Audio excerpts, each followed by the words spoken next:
ኢየሱስ ያድናል። ብዙ ቁጭ ስላለን ቆመን አንድ ክፍል ላይ አነብና አጨቃት ነው ሰጣችሁ ምናገረው። በጣም በዚህ ቀን ዛሬ በጣም የሚገርም ጣፋጭ ሆነ ከተኛንበት ካንቀላፋንበት ኤፌሶን ላይ እንደሚናገር አንተ የምትተኛ ንቃ ክርስቶስ ያበራልሃል እንደሚል ከተኛንበት የሚያነቃን የወንጌል ድምጾች ተላልፈዋል።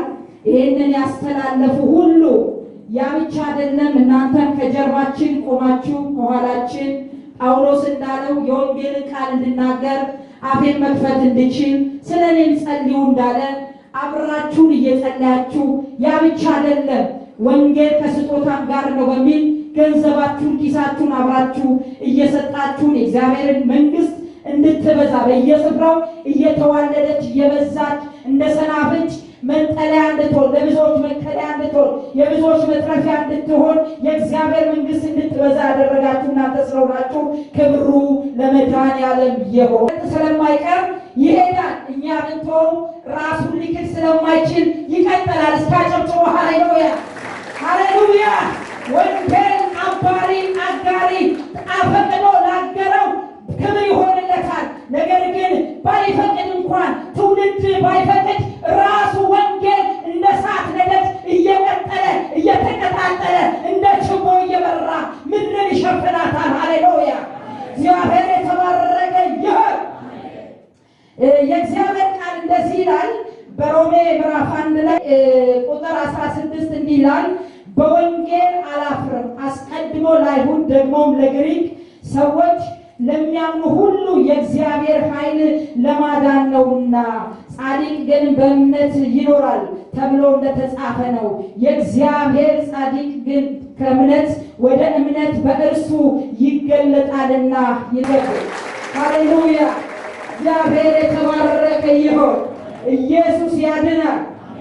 አምላካችን እርሱ ትልቅ አምላክ ነው። አሜን። እግዚአብሔር በዘመናት መካከል ወንጌል ይሄዳል። ሃሌሉያ ወንጌል ይሄዳል፣ አይቆምም። ክብር ለጌታ ይሁን። ኢየሱስ ያድናል። ወንጌል ተዳፍኖ ስለማይቀር ሃሌሉያ እግዚአብሔር የተባረከ ይሁን። ርዕሴ በወንጌል አናፍርም የሚል ነው። ከዚህ ተመስጬ አንዳንድ ክፍሎችን በፍጥነት እናገራለሁ። ለመሆኑ ጳውሎስ በዚህ በወንጌል አላፍርም ብሎ ሲል ወንጌል ማለት ምንድን ነው ብላችሁ ጳውሎስን ስትነግሩት ስትጠይቁት እንደዚህ ብሎ ይላል። በሮሜ ምዕራፍ 1 ላይ ቁጥር 3 እስከ 4 ድረስ ወንጌል ማለት ይላል ከዳዊት በስጋ ከዳዊት ዘር ስለመጣው ደግሞ በሞት በቅዱሳን መንፈስ ከሙታን የተነሳው ደግሞ በኃይል የእግዚአብሔር ልጅ የሆነው ስለ ልጁ ነው ብሎ ይሄም ወንጌል ደግሞ ኢየሱስ ክርስቶስ ነው ይላል። ክብር ለጌታ ይሁን። ወንጌላችን ኢየሱስ ክርስቶስን ያደምቃል። እስኪ አጨብጭባችሁ አሜን ሃሌሉያ። ኢየሱስ ያድናል። ታዲያ ምንድነው ጳውሎስ አንተ በወንጌል አላፍርም ብለህ የጠየቀው ምንድነው ብለን ስንለው ወንጌል ጳውሎስ የቆሮንቶስን መልእክት የሮሜንን መልእክት የጻፈው ጳውሎስ ስለሆነ በቆሮንቶስ መጽሐፍ ላይ እንደሚናገረው እዚህም እንደለጠፍነው እኛ ግን በልስቲ የተሰቀለውን ክርስቶስን እንሰብካለን ስለሚል ምን ማለት ነው ስንል አንዲት ቤተክርስቲያን አንድ ምሳሌ ሰምቻለሁ። ይህም አንዲት ቤተክርስቲያን ተስማምተው ይሄ የተሰቀለው የሚለው ነገር ትንሽ ሰጠጥ ስለሚያደርግ መስቀል ያለበት መከራ ያለበት ስቃይ ያለበት ሞት ያለበት ነገር ስለሚከብድ ምኑን እናውጣው አሉ? የተሰቀለውን እናውጣው አሉ። እሺ ብለው የተሰቀለው የሚለውን አውጡት። ቀጠሉና አያይ ግድ የለም አሁን ደግሞ ይሄ ክርስቶስ የሚለውን እናውጣው ብለው ተስማሙ። በኋላ ሁለቱንም አስወጡትና ሲወጣ ምን ይቀራል? ምን ይቀራል? ክርስቶስ ስታወቁት ምን ይቀራል? ሲውላችሁ አሉልኝ እንሰብካለን የሚል ይቀራል። ምን ማለት ነው ስትሉ እንሰብካለን ማለት እኔ ልሰብክ እችላለሁ፣ ዘር ልሰብክ እችላለሁ፣ አንድ ፐርሰን ልሰብክ እችላለሁ፣ ያንን የማይችለውን ልሰብክ እችላለሁ፣ ቁስ የሆነውን ነገር ልሰብክ እችላለሁ። ያገኘሁትን በክርስቶስ መድረክ ላይ ክርስቶስ ዋጅቶ ባቆማት ራስ በሆነባት የማዕዘን ራስ በሆነው ሊገዛት ሊወስዳት በደሙ የዋጃት አደባባይ ላይ ማን ይሰበካል ማለት ነው? ክርስቶስ ይወጣል፣ መስቀሉ ይወጣል። ማን ይሰበካል? የማይጠቅመውና የማይረባው ነገር ይሰበካል ማለት ነው። ደግሞ ጳውሎስ ብቻ ሳይሆን በማርቆስ 18ኛው ምዕራፍ ላይ ከ34 ጀምሮ ስትመለከቱ ጴጥሮስ እዚህ ይላቸዋል አለ። ኢየሱስ እንደዚህ አለ፣ እኔ እሞታለሁ እነሳለሁ በሶስተኛው ቀን እነሳለሁ ብሎ ሲናገር አረረረረ በፍጹም አለው አይሆንብህ አለ።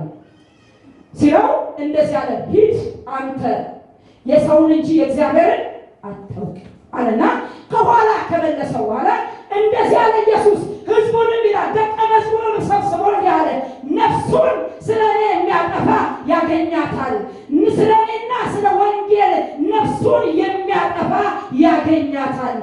ነገር ግን አለ እነሆ በእኔ የሚያፍርብኝ አለ በመጣው ጊዜ ይሄ የሰው ልጅ ከመላእክት ጋር እነሆ ታጅቦ ከቅዱሳን መላእክት ጋር ሲመጣ እኔ ደግሞ በአባቴ ፊት አፍርበታለሁ አለ።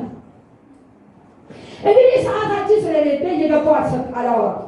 ግን ምን ማለት ነው ስትሉ ጳውሎስ በወንጌል አላፍርም ሲል ከክርስቶስ የሚበልጥ 5:39 ጅራፍ ጳውሎስ ላይ አርፎበት ነው። ጳውሎስ ከባድ የሆነ በክርስቶስ በመሰቀሉ የጎደለው ነገር ካለ እኔ እሞላለሁ ያለው ጳውሎስ በወንጌል አላፍርም ብሎ ሲል ምን ማለት ነው? ይሄ መስቀል ለሰው ልጆች ለሰይጣን ስነ ጥበብ ወይም ጥበባዊ ስልቶች የማይመች ስለነበር ነው። ነገር ግን መጽሐፍ ሲናገር በቆሮንቶስ አንደኛ ቆሮንቶስ ምዕራፍ 1 ላይ ከቁጥር 18 ጀምራችሁ ስታዩት እንደዚህ ብሎ ይናገራል። የመስቀሉ ቃል ለሚጠፉት ሞኝነት፣ ለእኛ ግን የእግዚአብሔር ምንድን ነው ይላል? ኃይላችን ነው። የመስቀሉ ቃል የሆነው በመስቀል ላይ ተጠርቆ ስለኔና ስላንተ ኃጢአት፣ ስለኔና ስላንቺ ኃጢአት በቀራንዮ መስቀል ላይ እነሆ ደሙ ሲያፈስ ከጥል ግድግዳ ያንን ሲያፈርሰው ሁለቱን የተለያዩትን አንድ ሰው አድርጎ ሕያው አድርጎ የማይጠፋው ዘር ለመተካት ኢየሱስ ተወለደ። በዚህ ዘመን ስንመለከት መከራና ወንጌል የተለያዩበት ጊዜ፣ መከራና መስቀሉና ቤተ ክርስቲያን የተለያየችበት ዘመን፣ አቋራጭ መንገዶች ያሉበት የበዙበት ዘመን። ይሄ ስለበዛ ሸቀጦቻችን በጣም ስለበዙ አሁን ወርደን ወደ ዘረኝነት እኛ የጦር መሳሪያዎችን ይዘን ተነስተናል። ክርስቶስ ግን መካከለኛችን ነው። እስኪ አሜን፣ እስኪ አሜን አጨብጭባችሁ ሃሌሉያ። ምክንያቱም እርሱ ሲሞት ያ በአዳም ምክንያት ኃጢአት ወደ ዓለም ሁሉ የገባውን የሰው ልጆችን አበሳ፣ የሰው ልጆችን ነውር፣ የመለያየት፣ የግጭት፣ ያለመስማማት፣ አንድ ያለመሆን ምክንያትን አፍርሶታል። ስብከቶቻችን ግን ቀንድ አውጥተው ፍሬ አፍርተው በስተው ተባስተው አሁን የነጻች ለማይጠፋው ዘር ነኝ ብላ ያለች ቤተ ክርስቲያን ከዚህ መካከል ተገኝታለች። ወንድሞቻችንን እህቶቻችንን በዘር በሚጠፋው ሙት በሆነው ምክንያት ጥልና ክርክር እንዲሁም አልፈን ጥለን በመጣነው ተንኮል ውስጥ ተገኝተናል። ዛሬ ግን የተሰቀለው ክርስቶስ ከዚህ ያወጣል። አሜን። እድላለን፣ እንወጣለን። ሃሌሉያ! ኢየሱስ ያድናል። ምክንያቱም ጳውሎስ በወንጌል አላፍርም ብሎ ሲናገር ይሄንን ማለቱ ነው። የሚያሳፍር ቢሆንም ለግሪካውያን አለ ለአይሁድ ይሄ አለ በመስቀል ላይ መሰቀል ምንድነው አለ ሞኝነት ነው። ለግሪክ ደግሞ ምንድነው ከንቱ ነው። በቃ ይሄ ጥበባቸው አይደለም አለ። ለዚህ ነው ጥበበኛ የታለ እነሆ ሊቅ የታለ አዋቂ የታለ የትነው የእግዚአብሔር ልጅ በክርስቶስ ኢየሱስን በጥበቡ ዓለም በጥበቧ ስላላወቀችው የእግዚአብሔር ጥበብ እነሆ ልታውቀው ስላልቻለች ድል አልነሳትም ብሎ ይጠይቃል። ዛሬ ክርስቶስ በሞት ይዞን የተነሳውን ዳግመኛ በደሙ ላይ አንቀልድም። ዛሬ እንነሳለን። እንደገና እድል ይሰጠናል። እስኪ አሜን።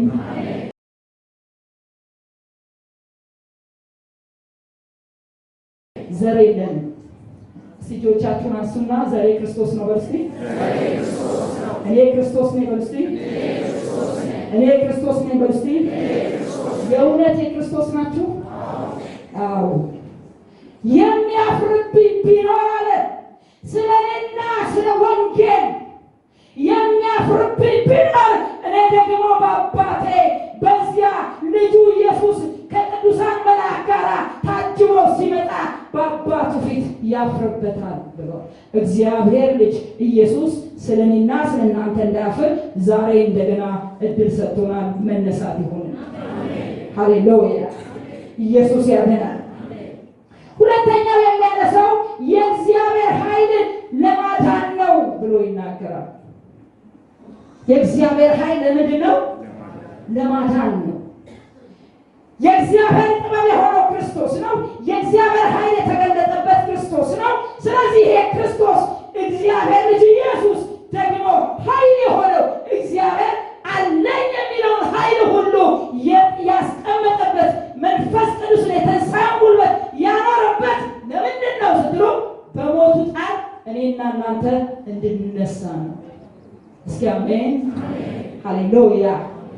ለምንድን ነው ይላል? የእግዚአብሔር ኃይል ለምንድን ነው? ለማዳን። ለማዳን የእግዚአብሔር ኃይል ምንድን ነው? ለማዳን። የእግዚአብሔር ኃይል ማን ነው? ክርስቶስ ነው። የእግዚአብሔር ጥበብ ማን ነው? ሌላ ጥበብ የለም። ሌላውን ሁሉ ሰይጣንም ሰዎችን ስጋ የለበሱ ሁሉ ቢጠበቡ የፈለጉትን ቢያደርጉ ሞኝ ሆኖ በወንጌል ሞኝነት ይሄንን ያመኑትን ሊያድን የመጣው ክርስቶስ ከሁሉ በላይ ነው። ከሁሉ በላይ ነው። ከሁሉ በላይ ነው። ይሄ ደግሞ ኃይል ለማዳን ነው። ሃሌሉያ ሃሌሉያ። ኢየሱስ ጌታ ነው። ጳውሎስ ሲናገር እንደዚህ ይላል፣ ወንጌላችን አለ በብዙ መረዳትና በብዙ ኃይል እንጂ በማባበል ቃል አልነበረም አለ። በብዙ ማባበል አይደለም፣ ወይም በሰው ጥበብ አይደለም። ወንጌል ሲነገር ወንጌልን ይዤ ስመጣ እናንተ ጋር ሳመጣው በእግዚአብሔር በብዙ ኃይል ነው። ደግሞ በምንድን ነው? በብዙ መረዳት ነው። ወንጌላችን ታውቃላችሁ ያፈርሳል፣ ይማርካል፣ ደግሞም ይገነባል። እስኪ አሜን ሃሌሉያ። ኢየሱስ ጌታ። ወንጌል የሚያፈርሰው ምንድን ነው ስትሉ ውስጣችን ላይ ያሮጌው አዳም ባህሪዎች የተሰበሰቡትን ጥላቻ፣ ክፋት፣ ምቀኝነት፣ ቅናት እነዚህ አሮጌው አዳም ውስጥ የነበሩትን እነዚያን ሁሉ የወንጌሉ ቃል አድቋቸዋል። እስኪ አሜን አጨብጭባችሁ እስኪ አሜን ሃሌሉያ። በዚያ ፋንታ ግን ለክርስቶስ እንዲታዘዙ እንማርካለን አለባበል በብዙ ኃይል በብዙ መረዳት በሚልቀው ወንጌል እንማርካለን። ኢየሱስ ያድናል። ክብር ለጌታ ይሁን። ሃሌሉያ። ወንጌላችን ያፈርሳል፣ ደግሞ ይማርካል፣ ደግሞ ይገነባል። ለምን ሲባል ክርስቶስ የማዕዘን ምን ስለሆነ? ራስ ስለሆነ። ደግሞ ክርስቶስ የምን ስለሆነ? የመሰረታችን አለት የማይናወጠው አለት ስለሆነ። ክብር ለጌታ ይሁን። ኢየሱስ ያድናል። አያችሁ ወንጌላችን ሂዶ በመብዛታችን ውስጥ ጥላችን፣ ክርክራችን፣ ምቀኝነታችን፣ መገፋፋታችን ይሄ ከዓለም ጋር መደባለቃችን የወጣው መሰረታችን ምን እንደሆነ ገልጦ የሚያሳይ ነው። ዛሬ ግን ወደ መሰረታችን እንመለሳለን። አሜን ሃሌሉያ። መሰረታችን ክርስቶስ ነው። ኢየሱስ ያድናል። ሌላ መሰረት የለን። በዚህ መሰረት ላይ ያለ ደግሞ ሊናወጥ አይችልም። በዚህ መሰረት ላይ የቆመ ሊናጋ አይችልም። የሚታደገው የሚጠብቀው በቀን በሌሊት የሚያየው አምላክ ስላለ አይደነግጥም። አሜን ሃሌሉያ። ለራሱ የጦር ዕቃ አያዘጋጅም። ለራሱ ስጋዊ ነገር አያዘጋጅም። ለራሱ የሆነ ጥበብ አያዘጋጅም። ለራሱ ለማዳን የሆነ ነገር አያደርግም። በሚያድነው ጌታ ተዋጅቷልና፣ በሚታደገው በቅዱሱ አምላክ ትድኗልና። ሞት ቢሆን ሕይወት ለኛ ጥቅም ነውና ሲያጨብጭባ ሃሌሉያ። የምንኖርለት የምንሞትለት ይሄ እውነት ከሆነ የተመሰረተው በዚህ ዓለት ስለሆነ ለዚህ ነው ጳውሎስ በሁለተኛ ቆሮንቶስ ምዕራፍ 3 ላይ ቁጥር 11 ላይ መሰረታችን እነሆ ከተመሰረተው መሰረት ውጪ በእርሱ በስተቀር ሌላ መሰረት እንዳይመሰረት ይጠንቀቅ ይላል። ይጠንቀቅ ይላል። ይጠንቀቅ ይላል። መሰረቱ ማን ነው? ክርስቶስ ነው። ይሄም ኢየሱስ ክርስቶስ ነው። ይሄ መሰረት ማን ነው ይላል ሲባሉት፣ ይሄ መሰረት ማን ነው? ታዲያ ከዚህ መሰረት ወጥተህ አፈንግጠን ወጥተን ወዴት ነው የምናፈገፍገው? ወዴት ነው የምንወጣው? ቱምቢያችንን ለቀን ወዴት ነው የምንሄደው?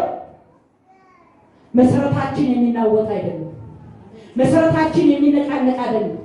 ይሄ መሰረት ሁሉን ዋሽቶ በዚህ መሰረት ከዘር ከጎሳ ከብሔር ከቋንቋ ዋሽቶን በዚህ መሰረት ላይ ያው መሰረት ባለው ያው ድንጋይ እንድንሆን የእሱ ቤት እንድንሆን ቀድሶ ያው አድርጎናል። አሜን ሃሌሉያ።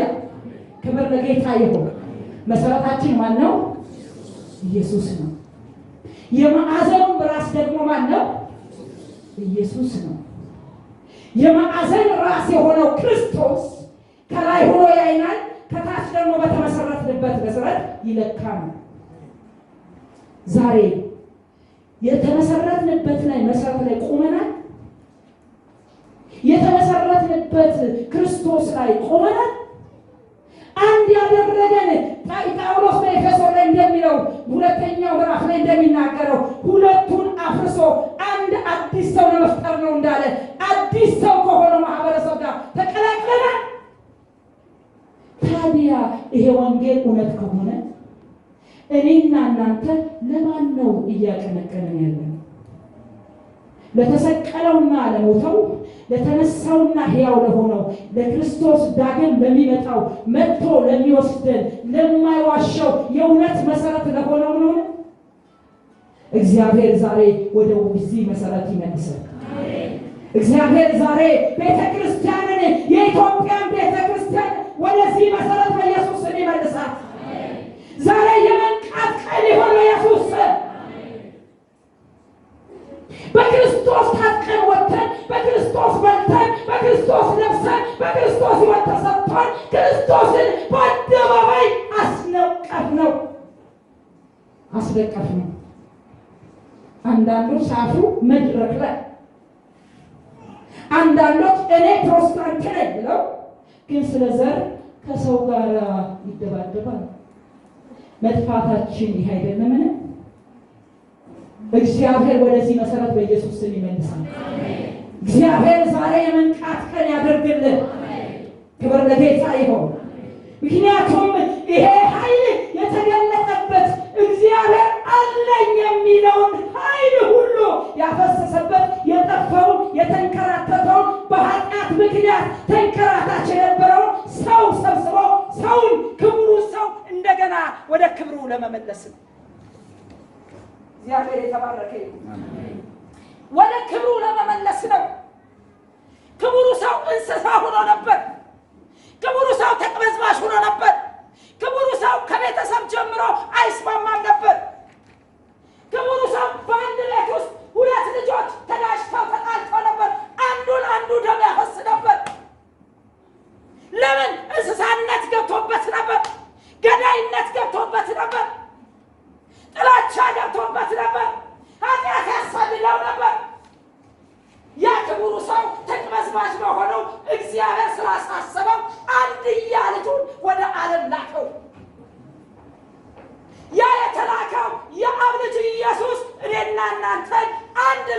መጣ።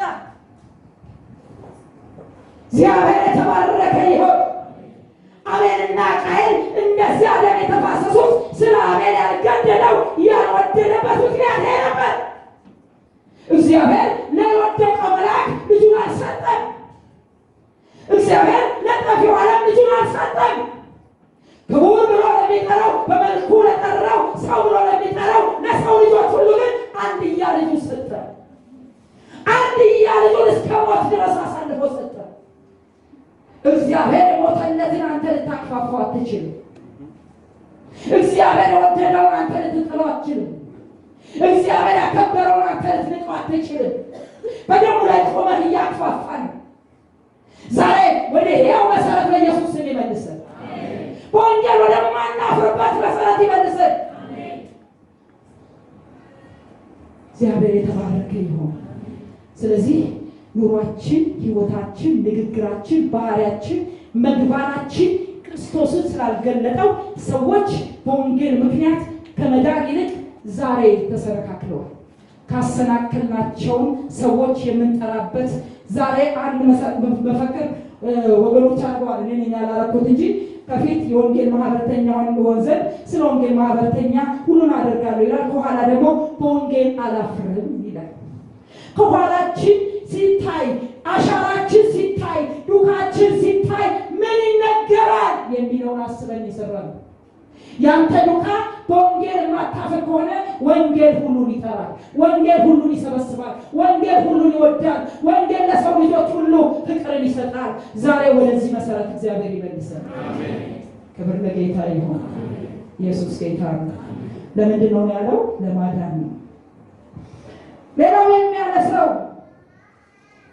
የሚያነሳው ነገር ሶስተኛው የእግዚአብሔር ጽድቅ ከእምነት ወደ እምነት በእርሱ ይገለጣልና ይላል። በማን? በእርሱ። እርሱ ማን ነው? ክርስቶስ ነው። የእግዚአብሔር ጽድቅ የሚለው አንደኛ ቆሮንቶስ ላይ እንደሚናገረው ማን ነው ይላል? እግዚአብሔር ልጅ ኢየሱስ ነው ይላል። እርሱም ጽድቅ ሆኗቸዋል ይላል። ይሄ ጽድቅ የሆነ ክርስቶስ ወደ ዓለም በመጣ ጊዜ ብዙ ይሄንን ወንጌል ይሄንን ጽድቅ ብዙዎች ሞግተውታል፣ ሊያጠፉት ሞክረዋል፣ ሊሸፍኑት ብዙ ታግለዋል። ይሁን እንጂ ወንጌል አልተሸፈነም፣ አብቦ ወጥቷል። ክብር ለጌታ ይሁን። ወንጌል አይቀበርም። ጠፋ ስትሉት እየለመለመ ይወጣል። እስካጨብጭባ አሜን። ወንጌል ይላል ከእምነት ወደ እምነት ነው። እየጨመረ እየደመቀ እንደ ንጋት ጮራ እየወጣ ሰዎችን ሁሉ ወደዚህ ፍቅር እየጠራ እየጨመረ ይሄዳል። ማንም ይሄንን ወንጌል ሊቀበው አይችልም። የትኛው ጠቢብ፣ የትኛው ልጅ፣ የትኛው ምሁር፣ የትኛው ካህዲ ይሄንን ወንጌል አልቀበረም። በታሪካችን እኛ እንኳን ማንደርስበት እዚህ ነዳዲ ነፋስ ተቃራባሉ ሌሎቻችሁን ስለማናውቅ በእነሱ ዘመን እንኳን የተነሳው ክርስቶስ በአደባባይ እንዳይገለጥ እምነት አለኝ ብለህ እንዳትናገር ብለው የተነሱ ነበሩ። ግን ለዚህ ወንጌል እንደገና ተንበርክከዋል። ወንጌል በምድራችን አብቦ ወጥቷል። ወንጌል ግን አንተ በአንተ ምክንያት እንዲቀበር ግን እድል አትቀበልም። ኢየሱስ ያድናል። ወንጌል አንተ ውስጥ የተዘራው ዘር ሌላ ዘር ከሆነ በአንተ ምክንያት ምናልባት በአንተ አፍሮ ሊሆን ይችላል። ይሁን እንጂ ወንጌል ግን ይሄ ጽድቅ ግን ጽድቅ የሆነው ክርስቶስ ግን የእግዚአብሔር ጽድቅ የሆነው ክርስቶስ ግን መቼም ቢሆን ተቀብሮ አያውቅም፣ እያበበ ይወጣል። ሲያጨብጭበው አሜን። ላይ ወንጌል ይቀጥላል የሚል አጨብጭበው አሜን። ኢየሱስ ያድናል። ክብር ለጌታ ይሁን። በልጆቻችን ወንጌል ይቀጥላል። እኛ ባንኖር ወንጌል ይሄዳል። እኔ እናንተ ባንኖር ወንጌል ግን ይሄዳል። ሲያጨብጭበው አሜን።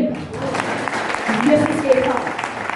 ምክንያቱም ወንጌል እንደ ሰናፍጭ ከላይ ትንሽ ሆና የሰው ልጅ ትንሽ ሆኖ ያ ክርስቶስ በአንድ ከተማ ላይ በአንድ ሴት ውስጥ